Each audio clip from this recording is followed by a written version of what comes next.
ओम तत्सत् श्रीमते रामचंद्राय नमः। ओम नमः परमहंसास्वादित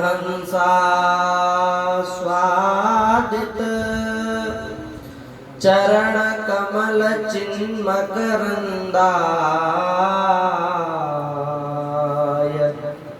भक्त जनमानस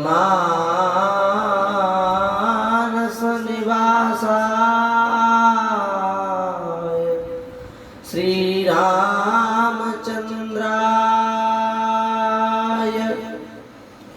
ओम वागीशायस्य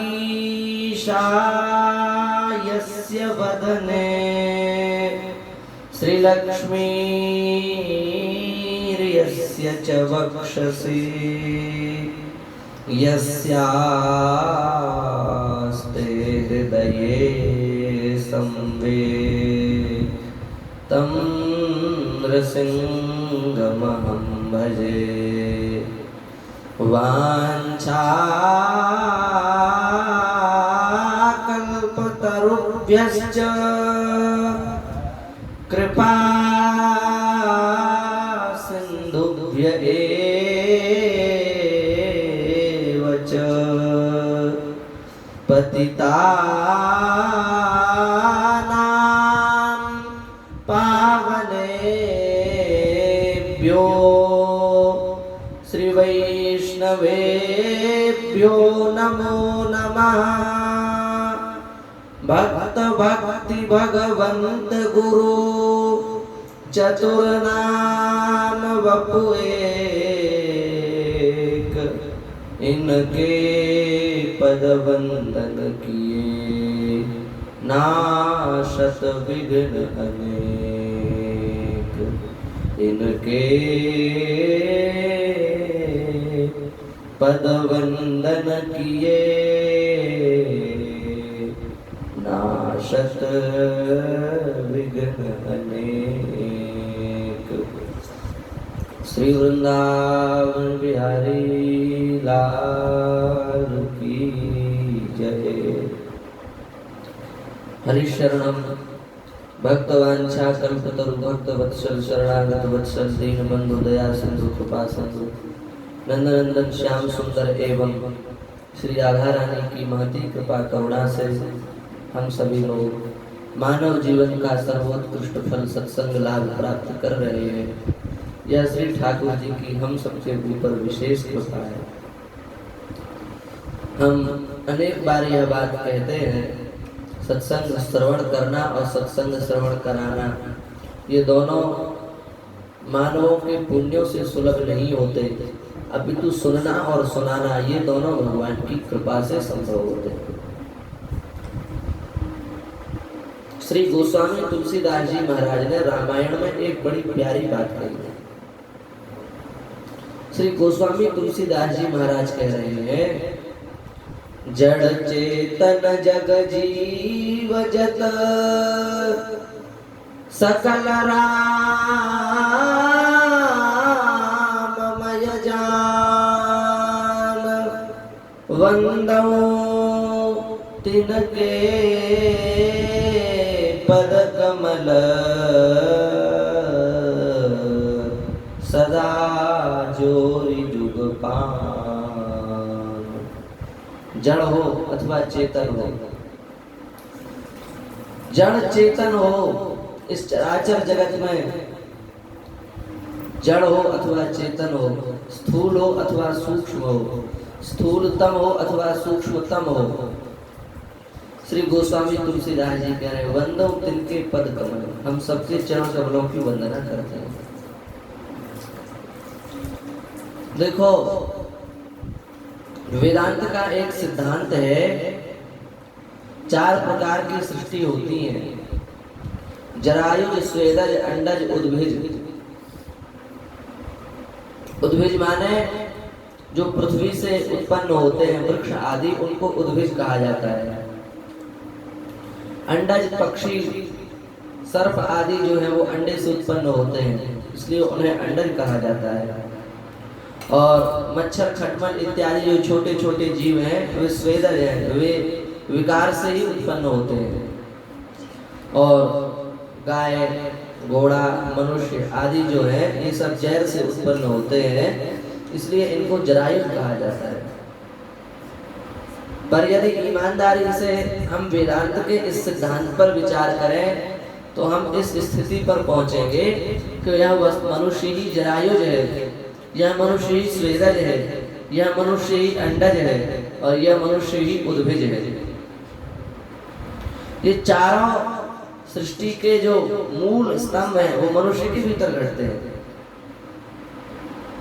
जहर सहित उत्पन्न होता है इसलिए जरायुज हो गया, इसमें संदेह नहीं है। और अंडपिंड सिद्धांत के अनुसार पिंडाकार में यह जीव गर्भ में पिंडाकार के रूप में रहता है, इसलिए अंडज भी हो गया। और अंड कैसे बनता है? रज और वीर्य इन दोनों के संयोग से अंड बनता है, इसलिए रज वीर्य का जो संयोग है यही अंड में कारण है। इसलिए विकार से उत्पन्न होने के कारण यह मनुष्य स्वेदज भी हो गया। और जब यह उत्पन्न हो जाता है तो अन्न इत्यादि के द्वारा अपने शरीर का पोषण करता है। और ये अन्न इत्यादि उत्पन्न कहाँ से होते हैं? ये सब के सब पृथ्वी से उत्पन्न होते हैं, तो इसलिए उद्भिज भी हो गया। कहने का तात्पर्य यह है कि हम दार्शनिक दृष्टिकोण से देखें तो यह मनुष्य ही जरायुज है, यह मनुष्य ही स्वेदज है, यह मनुष्य ही अंडज है, यह मनुष्य ही उद्भिज है। इन चारों प्रकार की सृष्टियों के लक्षण मनुष्य में घटते हैं। इसलिए हमारे भारतीय दर्शन में वसुधैव कुटुंबकम की भावना को स्थापित किया गया। यह संसार हमारा परिवार है। क्यों? ये वृक्ष भी हमारे परिवार है। क्यों? क्योंकि इन वृक्ष से हम पोषित होते हैं। ये स्वेद भी हमारा, स्वेदज भी हमारा परिवार है। क्यों? इसी स्वेद से हम उत्पन्न होते हैं। यह अंडे से उत्पन्न होने वाले जीव भी हमारे परिवार है। क्यों? क्योंकि हम गर्भ के रूप में अंड पिंडाकार ही रहते हैं। और ये गाय, बैल इत्यादि जितने भी ये जीव हैं ये सब भी हमारे सुहृद हैं। क्यों? क्योंकि हम जरायु ही उत्पन्न होते हैं। तो कहने का भाव यह है कि हमारे भीतर ये चारों उत्पन्न होते हैं, इसलिए हम सबको सुहृद मानते हैं।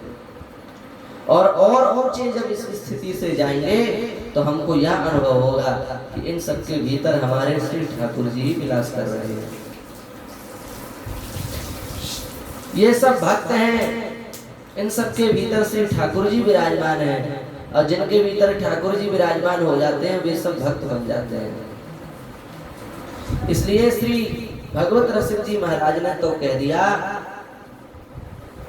मुख्य महंत कामरत गणपति अज महेश नारायण सुर नर असुर मुनि पक्षी पशु जे हरि भक्ति परायण हम सो इन साधुन सो पंगति जिनको नाम लेत दुख छूटत सुख लूटत तिन संगति हम सो इन साधुन सो पंगति। श्री भगवत रसिक जी ने कामदेव को भक्त बताया, रति को भक्त बताया, कहाँ तक कहें देवताओं को भी भक्त बता दिया। और देवताओं की छोड़िए राक्षसों को भी भक्त बता दिया। राक्षसों को भी छोड़िए, पक्षी पशु, भगवत रसिक जी कह रहे हैं जहां तक दृष्टि जाए वे सब भक्त हैं। क्यों? सबके भीतर श्री ठाकुर जी विराजमान है। कहने का तात्पर्य यह है कि हम सबको इस चराचर जगत में भगवान का अनुभव करना चाहिए। क्योंकि कपिलोपाख्यान में भगवान कपिलदेव माता देवहूति से कह रहे हैं कि जो मृत पाषाण आदि के विग्रहों में मेरा दर्शन करता है पर इस चराचर जगत में मेरा अनुभव नहीं करता, वह भस्म में ही हवन करता है। उसे किसी भी लक्ष्य की, वस्तु की, तत्व की, अनुभव की, ज्ञान की प्राप्ति नहीं हो सकती। इस बात को दृष्टि में रखते हुए इस चराचर जगत में भगवान का अनुभव करो। भगवान ही इस चराचर जगत में विलास कर रहे हैं, यह बात अपने भीतर बैठा करके सब में भगवान का अनुभव करो। तभी हमें तत्व की प्राप्ति होगी, तभी हमें लक्ष्य की प्राप्ति होगी। श्री राम में सब जग जानी, करम प्रणाम जोर जुग पानी। जब तक इस भावना से भावित हमारा अंतःकरण नहीं होगा, तब तक हम लक्ष्य तक नहीं पहुंच पाएंगे। इसलिए सबके हृदय में अपने ही श्री ठाकुर जी का अनुभव करते हुए सबको प्रणाम करो, सबको नमस्कार करो, सबको अपना समझो, सबको पूरे विश्व को अपना परिवार बनाओ। यही भारतीय दर्शन है, यही वैदिक दर्शन है, यही सनातन धर्म है, यही सनातन मान्यता और परंपरा है, यही हमारे यहाँ के ऋषि मुनियों के आर्ष सिद्धांत है। इसी भावना के साथ श्री ठाकुर जी के चरणों में प्रणाम करते हुए, उनके नित्य निकुंज के समस्त परिकर को प्रणाम करते हुए, श्री यमुना जी को प्रणाम करते हुए, श्री गिरिराज जी महाराज को प्रणाम करते हुए, समस्त चराचर जगत में व्याप्त जो परब्रह्म परमात्मा है उनके चरणों में प्रणाम करते हुए हम अपनी वाणी को श्री ठाकुर जी के चरण कमलों में समर्पित करते हैं। श्री वृंदावन बिहारी लाल की जय।